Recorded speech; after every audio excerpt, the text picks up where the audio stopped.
नमस्ते स्टूडेंट्स। सोचो, कंपनीज के पास हर दिन कितना सारा डेटा आता है, जैसे डेटा की बारिश हो रही हो। लेकिन इतने सारे बिखरे हुए डेटा को वो काम की इंफॉर्मेशन में कैसे बदलती हैं? इस सवाल का जवाब डेटा पाइपलाइंस के इवोल्यूशन में छिपा है।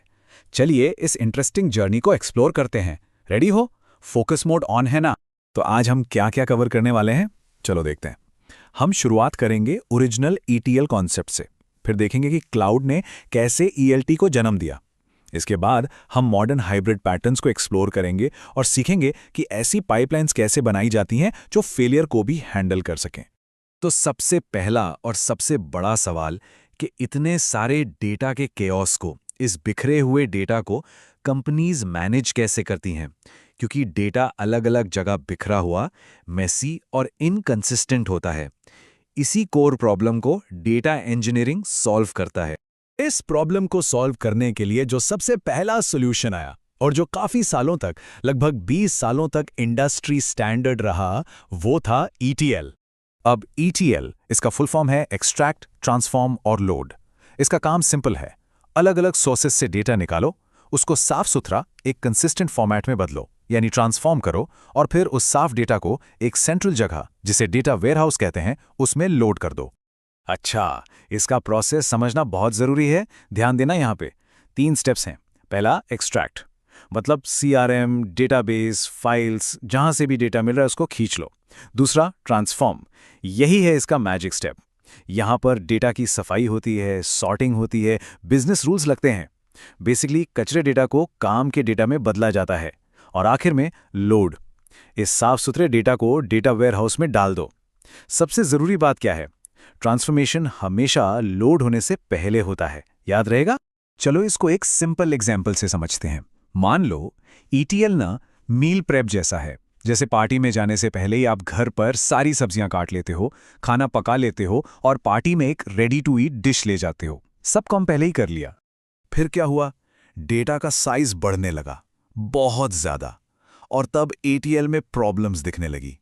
इतने बड़े डेटा पर ट्रांसफॉर्मेशन करना स्लो हो गया, कभी कभी तो फेल भी हो जाता था। सिस्टम स्केल नहीं कर पा रहे थे। और सबसे बड़ी दिक्कत, डेटा आने में घंटों या दिनों की देरी हो जाती थी। आज के रियल टाइम जमाने में इतना डिले चलेगा क्या? बिल्कुल नहीं। और फिर गेम चेंज हुआ। एंट्री हुई क्लाउड कंप्यूटिंग की। क्लाउड ने सब कुछ बदल दिया। इतने मैसिव डेटा को हैंडल करने के लिए एक नए अप्रोच की जरूरत थी, और यहीं से शुरू हुआ ELT का दौर। तो ELT क्या है? इसका फुल फॉर्म है एक्सट्रैक्ट, लोड, ट्रांसफॉर्म। ध्यान दो, यहां सीक्वेंस अचानक से उल्टा हो गया है। हम पहले रॉ डेटा जैसा है वैसा सीधा क्लाउड डेटा वेयरहाउस में लोड कर देते हैं, और उसके बाद वेयरहाउस की ही पावरफुल कंप्यूट पावर का यूज करके डेटा को ट्रांसफॉर्म करते हैं। तो की पॉइंट क्या है? ट्रांसफॉर्मेशन लोड होने के बाद होता है। समझे ये डिफरेंस? चलो इन दोनों को साइड बाय साइड रखते हैं, क्योंकि ये कॉन्सेप्ट इंटरव्यू में 100% पूछा जाता है। ETL में ट्रांसफॉर्मेशन एक अलग सर्वर पर लोड होने से पहले होता है, जबकि ELT में ट्रांसफॉर्मेशन वेयरहाउस के अंदर ही लोड होने के बाद होता है। इस एक छोटे से बदलाव से ELT बहुत ज्यादा स्केलेबल और फ्लेक्सिबल बन जाता है। क्लियर है ना? अब ELT को समझने के लिए हमारी पार्टी वाली एनालॉजी पर वापस चलते हैं। ELT पॉटलक पार्टी जैसा है। आप पार्टी में सिर्फ कच्चे इंग्रेडिएंट्स ले जाते हो और फिर होस्ट के बड़े से इंडस्ट्रियल ग्रेड किचन का यूज करके वहीं पर ऑन द स्पॉट सब कुछ बनाते हो। पावर होस्ट की किचन की यूज हो रही है ना? अच्छा, ELT ने स्केल वाली प्रॉब्लम तो सॉल्व कर दी, पर अपने साथ नई चैलेंजेस ले आया। सोचो, हम रॉ डेटा यानी कचरा डेटा सीधा लोड कर रहे हैं। इससे क्या होगा? गलत डेटा आगे डाउनस्ट्रीम सिस्टम्स तक पहुंच सकता है। डेटा को ट्रैक करना, उसकी लीनियत समझना मुश्किल हो गया। और अगर सही से मैनेज ना किया तो डेटा वेयरहाउस एक डेटा स्वैम्प यानी डेटा का दलदल बन सकता है, जहां डेटा तो है पर से यूज करना बहुत मुश्किल है। तो अब सिचुएशन क्या थी? इंजीनियर्स को ETL की डेटा क्वालिटी भी चाहिए थी और ELT की स्केलेबिलिटी भी। Basically best of both worlds. और इसी जरूरत से पैदा हुए नए हाइब्रिड पैटर्न्स। आइए देखते हैं ये क्या है। पहला हाइब्रिड पैटर्न है ETLT, यानी एक्सट्रैक्ट, ट्रांसफॉर्म, लोड, ट्रांसफॉर्म। हाँ, 2 बार T है। यहां 2 बार ट्रांसफॉर्मेशन होता है। फोकस करना। पहला T यानी T1 डेटा क्वालिटी चेक्स और बेसिक क्लीनिंग के लिए है। एक बार डेटा साफ हो गया उसे लोड कर देते हैं। और फिर दूसरा टी यानी T2 बिजनेस लॉजिक अप्लाई करने के लिए यूज होता है। मतलब डेटा क्वालिटी को बिजनेस लॉजिक से अलग रखा गया। यही इसकी खास बात है। अब दूसरा हाइब्रिड है ELTL यानी एक्सट्रैक्ट लोड ट्रांसफॉर्म लोड। यहाँ 2 बार L है। इसमें क्या होता है, पहले L यानी L1 में हम रॉ डेटा को जैसा है वैसा ही एक जगह सेव कर लेते हैं, बिल्कुल छेड़े बिना। क्यों? ताकि ऑडिट या फ्यूचर एनालिसिस के लिए ओरिजिनल डेटा हमेशा अवेलेबल रहे। उसके बाद T से ट्रांसफॉर्मेशन होता है और फिर दूसरे L यानी L2 में जो फाइनल साफ सुथरा रेडी टू यूज डेटा है उसको आगे एनालिसिस के लिए स्टोर किया जाता है। तो आखिर इन दोनों में से चूज कैसे करें? सिंपल है। अगर आपका मेन गोल शुरू में ही डेटा क्वालिटी एनफोर्स करना है, जैसे रियल टाइम डैशबोर्ड्स के लिए, तो ETLT बेस्ट है। लेकिन अगर रॉ डेटा को प्रिजर्व करना बहुत जरूरी है, जैसे ऑडिट या कंप्लायंस वाले केसेस में, तो ELTL बेटर चॉइस है। क्लियर? ठीक है, अब तक हमने सिर्फ स्टेप्स के सीक्वेंस की बात की, ETL, इनको आगे पीछे करने से क्या होता है। लेकिन एक ऐसी पाइपलाइन बनाने के लिए जो रिलायबल हो, जो फेलियर को हैंडल कर सके और डेटा करप्ट ना करे, हमें एक डिजाइन फिलॉसफी समझनी होगी, जिसे कहते हैं आइडेम्पोटेंसी। ये थोड़ा टेक्निकल है पर बहुत इंपॉर्टेंट है। फोकस बना हुआ है। आइडेम्पोटेंसी नाम सुन के अजीब लगता है पर कॉन्सेप्ट सिंपल है। इसका मतलब है कि किसी ऑपरेशन को एक ही इनपुट के साथ चाहे एक बार रन करो या 1000 बार, रिजल्ट हमेशा सेम ही आएगा।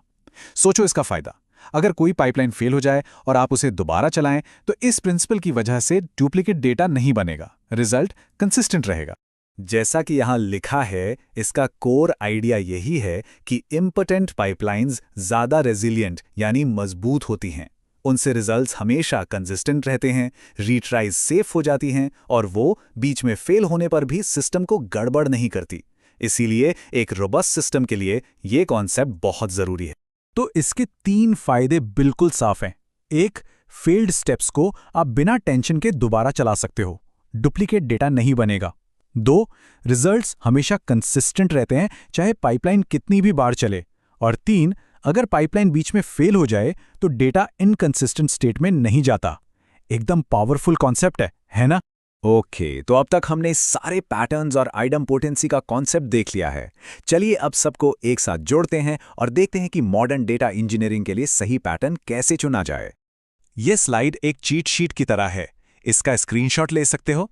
ये हर पैटर्न की core strength, best use case और उसकी कमी को समराइज करती है। देखो, ETL क्वालिटी के लिए, ELT स्केलेबिलिटी के लिए, ETLT रियल टाइम क्वालिटी के लिए और ELTL ऑडिट और कंप्लायंस के लिए। इस फ्रेमवर्क से डिसीजन लेना काफी आसान हो जाता है। तो इस पूरी चर्चा का सबसे इंपॉर्टेंट टेकअवे क्या है? ये कि कोई एक बेस्ट पैटर्न नहीं होता। सही पैटर्न हमेशा आपकी स्पेसिफिक प्रॉब्लम पर डिपेंड करता है। हमें हमेशा क्वालिटी, कॉस्ट, फ्लेक्सिबिलिटी और कंप्लायंस के बीच एक बैलेंस बनाना पड़ता है। तो आज हमने डेटा पाइपलाइंस की पूरी जर्नी देखी, ETL के पुराने दौर से लेकर आज के मॉडर्न हाइब्रिड पैटर्न्स तक। अब आगे का सवाल यह है, जैसे जैसे AI और रियल टाइम एनालिटिक्स, तो हमारे चैनल को सब्सक्राइब कीजिए और वीडियो को अपने दोस्तों के साथ शेयर जरूर कीजिए।